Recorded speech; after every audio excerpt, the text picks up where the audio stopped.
India TV YouTube channel को subscribe करें और बेल आइकन दबाएं। देश में कोरोना के वैक्सीनेशन प्रोग्राम को नई चोट पहुंचाने की कोशिश हुई। कांग्रेस के एक नेता ने सोशल मीडिया पर वीडियो डाला और यह आरोप लगाया कि कोरोना की देसी वैक्सीन कोवैक्सीन में गाय के बछड़े का खून मिला हुआ है। इसके लिए 20-20 दिन के बछड़ों को मारा जा रहा है। आरोप सामने आते ही हड़कंप मच गया। फौरन सरकार और कोवैक्सीन बनाने वाली कंपनी भारत बायोटेक सामने आई और आरोपों को सिरे से खारिज कर दिया गया। लेकिन सवाल यह उठा कि क्या देश का सबसे बड़ा विपक्षी दल कोरोना के खिलाफ देश की लड़ाई को कमजोर करना चाहता है? कोरोना की वैक्सीन के खिलाफ कांग्रेस एक नया प्रोपेगेंडा लेकर आई है। आप कांग्रेस लीडर और पार्टी के सोशल मीडिया कोऑर्डिनेटर गौरव पांधी के इस वीडियो को ध्यान से सुनिए। Now there is this conversation going around on Covaxin based on an RTI response by the government of India that it consists cow-calf serums, which is actually clotted blood obtained after slaughtering the young cow-calves. Government should not betray the faith and belief of people. That people should go for the vaccines, yes. That's the only way to defeat the pandemic. Keeping all our faiths and beliefs aside, we should go for the vaccines. But it is equally important for the government to not betray the faith and belief of people and not hide any information. If there is anything as such, make the information public. You cannot betray the people. इस video के पीछे कांग्रेस की strategy बिल्कुल clear है। कांग्रेस नेता गौरव पांधी देसी corona टीके Covaxin को लेकर लोगों के दिमाग में नया शक पैदा करना चाहते हैं। कोवैक्सीन पर नई शंका खड़ी करने वाला गौरव पांधी का यह वीडियो आया और कांग्रेस का पूरा इकोसिस्टम एक्टिव हो गया। पार्टी के प्रवक्ता पवन खेड़ा ने अपनी प्रेस कॉन्फ्रेंस में सरकार और कोवैक्सीन बनाने वाली कंपनी भारत बायोटेक दोनों से सवाल किए।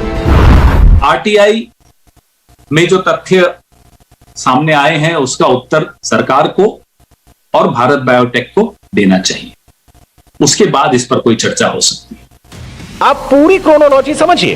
15 अप्रैल 2021 को सूचना के अधिकार के तहत drug controller general of India से कोरोना वैक्सीन को लेकर जानकारी मांगी गई। आरटीआई के इस अर्जी में यूं तो 12 सवाल किए गए थे, लेकिन सवाल नंबर 8 पर कांग्रेस ने खास तौर पर जोर देकर यह वीडियो जारी किया।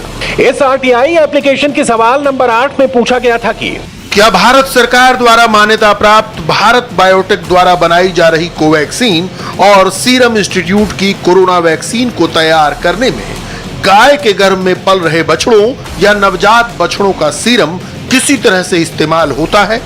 राइट टू इंफॉर्मेशन के तहत ये जानकारी विकास पार्टी ने 15 अप्रैल 2021 को drug controller general of India से मांगी थी। इस सवाल का जवाब डीसीजीआई ने 8 जून 2021 को दिया। अपने जवाब में ड्रग कंट्रोलर जनरल ने कहा कि गाय के नवजात बछड़ों का सीरम वीरोसेल या कोशिकाएं विकसित करने में होता है। इन कोशिकाओं का इस्तेमाल कोरोना वायरस डेवलप करने के लिए होता है। फिर इन कोशिकाओं में विकसित कोरोना वायरस को ही कोवैक्सीन के बड़े पैमाने पर उत्पादन के लिए इस्तेमाल होता है। जो सेल लाइन्स होती हैं जिनमें वायरसेस ग्रो की जाती है, उनमें फीटल काफ सीरम लगता है सेल लाइन ग्रो करने के लिए। तो ये फीटल काफ सीरम जहां तहां से नहीं आता, ये आता है ऑस्ट्रेलिया या न्यूजीलैंड में, क्योंकि और कहीं से ये कलेक्ट करो तो उसमें मैड काउ डिजीज होने का अंदेशा होता है। और कोई दूसरा सीरम यूज करो तो उसमें बहुत इंटरस्टिशियल वायरसेस होते हैं, तो वो फिर काम नहीं करता। इसीलिए फीटल काफ सीरम का यूज होता है और बहुत छोटे परसेंटेज में यूज होता है, और ये वायरस किल्ड वायरस होता है और इसमें कोई ऐसा पदार्थ नहीं है जिसमें लोगों को प्रॉब्लम हो।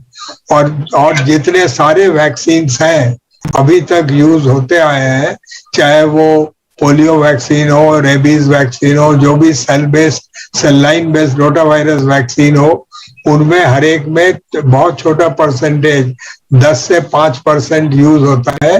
तो इसमें कोई ऐसी वो नहीं है कि कोई किसी को जीव हत्या की गई है या कुछ किया गया है। तो और वैक्सीन में कोई भी फीटल काफ सीरम नहीं होता। सरकार के इस जवाब के बाद कोवैक्सीन बना रही कंपनी भारत बायोटेक ने भी अपने टीके पर उठे नए सवाल का जवाब दिया।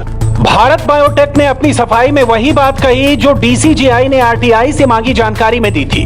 कंपनी ने बताया कि इनएक्टिवेटेड वायरस से तैयार होने वाले टीके बनाने में गाय के नवजात बछड़ों का सीरम इस्तेमाल होता रहा है। लेकिन ना तो इसे हम कोरोना वायरस की ग्रोथ में इस्तेमाल करते हैं और न ही तैयार टीके में बछड़े का सीरम होता है। बछड़े के सीरम का इस्तेमाल केवल वेरोसेल बनाने में होता है। कोवैक्सीन तमाम अशुद्धियों से मुक्त टीका है। इसमें केवल इनएक्टिवेटेड वायरस होते हैं। बाकी सभी अशुद्धियों को टीका बनाने के दौरान साफ करके अलग कर दिया जाता है। कोवैक्सीन को लेकर कांग्रेस के आरोपों के जवाब में इस वैक्सीन को बनाने वाली कंपनी भारत बायोटेक ने लंबी चौड़ी सफाई दी है। कंपनी का कहना है कि इस वैक्सीन को बनाने के लिए दशकों पुराने तरीके का इस्तेमाल किया गया है, जो कि सार्वजनिक तौर पर मौजूद भी है। कंपनी का यह कहना है कि कोवैक्सीन को बनाने और उसको डेवलप करने का जो तरीका अपनाया गया, उसके बारे में समय समय पर अलग अलग पब्लिकेशंस के जरिए कंपनी जानकारी भी देती रही है और वो डाटा भी सार्वजनिक तौर पर मौजूद है। कंपनी ने अपनी प्रेस विज्ञप्ति के जरिए यह भी साफ साफ कहा है कि फाइनल प्रोडक्ट में न तो गाय के बछड़े का सीरम इस्तेमाल होता है और न ही खून का इस्तेमाल किया जाता है। नमस्ते, मैं हूं मीनाक्षी जोशी। वीडियो और खबरों से अपडेट रहने के लिए India TV YouTube channel subscribe करें, बेल आइकन दबाना ना भूलें। जुड़े रहें इंडिया टीवी के साथ।